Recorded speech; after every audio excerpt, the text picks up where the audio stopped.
Costin here with a discussion about Crone Hellebron for the Dark Elves, who I feel is one of the more underrated legendary lords available for the Dark Elves. A lot of people circle around Malekith or Morathi or Loki or Felhart, but really Crone Hellebron is one of the best legendary lords for the race, and honestly a lot better as a legendary lord for the game as a whole than one might believe.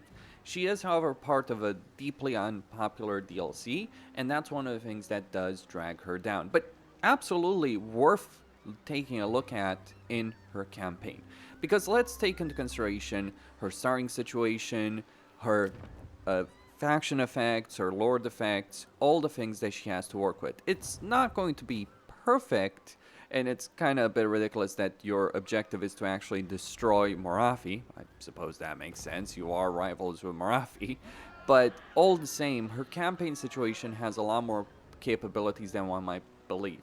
So first off, you do have sacrifice that can give you a bunch of benefits in your campaign. We'll talk about the top bar in just a moment. You gain 25% casualties post-battle. This ends up being a significant benefit, even though the top bar abilities do require you to spend slaves. But you will have so many more slaves through regular battles, it's not even funny. Then you get +2 hero capacity for death hacks, which is pretty damn incredible considering you can just basically recruit what, 4 of them, 4 of them, very quickly in your campaign as a result of that. Then slave cost minus 33% for sacrifice to Cain, and income from slaves plus 5%. Now, the sacrifice to Cain gives you a ton of benefits. The cooldown is certainly long, and this is one of the reasons why Dark Elves do need a rework, but getting plus 25% extra casualty replenishment, casualties captured post-battle loot, casualty replenishment, and our conduit is, on a cheaper price, is already a pretty substantial deal in its own right. Then, we have to talk about her starting situation. You do start with the Road of Skulls. The only thing this province is missing is a port, so you will be a bit slower in getting your Black Ark first and foremost, and the Spiteful Peaks don't have a port either. So your first one is probably going to be gained over here in the Deadwood. But that isn't really a difficult thing to achieve. And here's the thing about this entire province. The way the Dark Elf economy works, the way things can function through the Black Roads in particular, is that you will gain more income the more territory, the more regions you control. Because it will just end up stacking. You combine these two buildings, you end up with a significant level of economic capability. I mean, just in general, Dark Elves, as long as they have slaves, do generate a significant amount of economic output. You also have wine resources over here, so that's tradable resources you can use in your campaign in order to get even more money. And that is a pretty big deal when you think about it. Here's something worth saying about the Dark Elves. What one may not realize about them is that they are actually quite good with regards to diplomacy, because while some factions do hate them, some more than others, no one actually despises them in a campaign. So that gives you a significant level of capability in terms of who you're going to ally, how you're going to ally them, how are you going to shape the map in your favor. And that is where any Dark Elf campaign can really succeed at. Hellebron herself, she does well with all kinds of Dark Elven armies. Like, you want to focus on Dread Spears, Dark Shards, and Black Ark Corsairs, she's pretty solid with that. But her main benefit, of course, is going to be coming from Witch Elves, Sisters of Slaughter, Death Hags, Cainite Assassins, and Hargonef Executioners. And oh boy, are there some biblical benefits over here.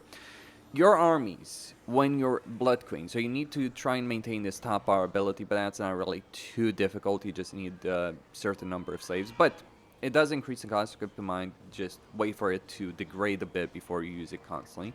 But your armies and those of Blood Voyage will replenish slowly, even in unowned territory. Active Blood Voyages will not suffer attrition from desertion. On turn start, Lords gain more loyalty, you get perfect vigor, physical resistance, control in all provinces, and insanely so, 10 leadership to all armies. That makes the already pretty high leadership that the Dark Elves have insane level, to the point while you may not have unbreakable armies, and you don't really want unbreakable armies, they are going to be very, very close to that specific effect. I mean, having heroes and lords that are nearly unbreakable is pretty ridiculous when you think about it. And that does benefit you in quite a substantial way in battles.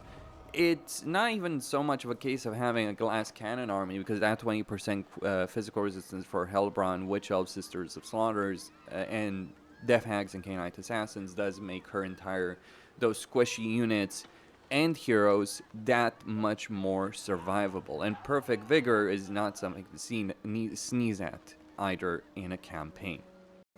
Now, in terms of her blood voyages, let's take into consideration what they are. They are endgame or mid to endgame armies that are quite very powerful and will go around the map attacking your enemies. You are allied with them, and they will constantly provoke wars with various factions, but you don't have to join those wars because it will not affect your reliability, nor will it affect your alliance. So basically, decline to join any war the Blood Voyages want to drag you into, and you'll be far better for it. And instead, they will go attack your enemies. Here, may not necessarily be the best outcome if they do destroy the settlement, but they could actually severely weaken the greenskins over here in this situation. Blood Voyages, you gotta be a bit careful because they will always destroy the settlements of your enemies. So in this case, they ended up destroying the port settlement. Just a lesson right there to understand when you are playing as Hellebron. Thankfully, we can always go for Karen Carr, potentially. Now, lore effect-wise, she does have upkeep benefits for Witch Elves, Sisters of Slaughter, and Hargonef Executioners.